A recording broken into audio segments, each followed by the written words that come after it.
અન્ય રાજ્યોમાંથી પણ મોંઘીદાટ ગાડીઓ ચોરી કરનારો આરોપી આવી ગયો પોલીસ સકંજામાં। બોટાદ એલસીબીએ આંતરરાજ્ય કાર ચોરી સાથે એક આરોપીને ઝડપી પાડ્યો। આરોપી પાસેથી કુલ 8 ગાડી મળી આવી। આ ગાડીઓની કિંમત 1,21,00,000 રૂપિયા થાય છે, જેમાં એક મોંઘી કાર પણ રિકવર કરવામાં આવી। કાર ચોરીમાં હજુ વધુ 2 આરોપીઓ ફરાર છે, જેઓને પકડી પાડવા પોલીસે ચક્રો ગતિમાન કર્યા છે। બોટાદ તાલુકાના નાગલપર ગામે રહેતા તુલસી કાનજીભાઈ ઠોડિયા જે જૂની ગાડીની લેવેચ કરે છે અને ચોરી કરેલ ગાડી પણ વેચે છે તેવી બાતમી બોટાદ એલસીબીને મળી હતી।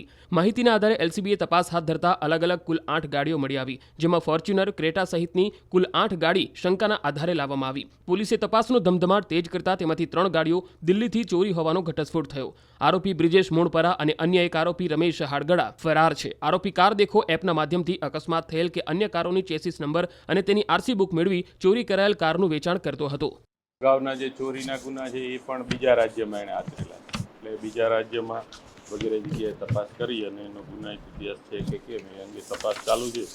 પણ એમોની વાત કરીએ તો આ લોકો જૂની આ રીતે ચોરીની ગાડીઓ મેળવી અને એ ગાડીઓ જેને વેચવાની હોય એને એક કાર ડેકો એપ આવે છે કે જેમાં એક્સિડન્ટમાં જે ગાડીઓ લોસ થઈ હોય એવી ગાડી વેચાણમાં હોય તો એ ગાડી આ લોકો મેળવી એના આરસી બુક અને દસ્તાવેજો મેળવી અને એના એન્જિન ચેસીસ નંબર આ ચોરીની ગાડીઓ ઉપર લગાડી અને જે ખરીદનાર હોય એને વેચતા હોય છે। આ ટાઈપની એમઓ યુઝ કરે છે। પછી તો આ લોકો જુદી જુદી પ્રકારની એમઓ યુઝ કરતા હોય એ અંગે વિગતવાર તપાસ હાલ હજી ચાલુ છે।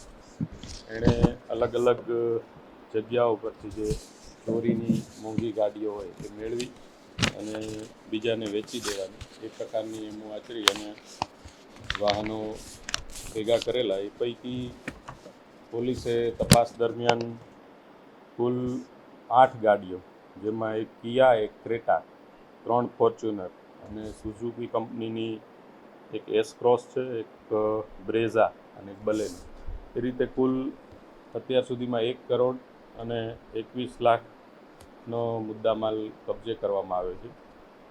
તપાસ દરમિયાન આ જે કિયા ગાડી છે, ક્રેટા અને એક ફોર્ચ્યુનર, એ 3 ગાડીઓ અંગે દિલ્હીમાં ગયા જાન્યુઆરી અને ફેબ્રુઆરીમાં 3 ચોરીના ગુના નોંધાયેલા છે।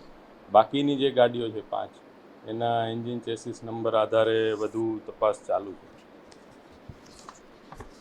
વિશેષમાં આ જે આરોપી છે એની સાથે આ ગુના ચોરીના આચરવામાં બીજા પણ સંડોવાયેલા છે, જે બ્રિજેશ ઉર્ફે બાલો સુરતનો રહેવાસી છે અને એક રમેશ ઉર્ફે રામો એ આના જ ગામનો છે, એની પણ હજુ આ કામે ધરપકડ કરવાની બાકી છે। ફરાર છે એને તો એ હાથમાં આવ્યા પછી જ અમે કહી શકશું। હાલનો આરોપી છે એના અંગે અમે તપાસ કરીએ છીએ કે આના સિવાય બીજે, કારણ કે આપણે જોયું એમ અગાઉના જે ચોરીના ગુના છે એ પણ બીજા રાજ્યમાં એણે આચરેલા છે, એટલે બીજા રાજ્યમાં વગેરે જગ્યાએ તપાસ કરી અને એનો ગુનાહિત ઇતિહાસ છે કે કેમ એ અંગે તપાસ ચાલુ છે।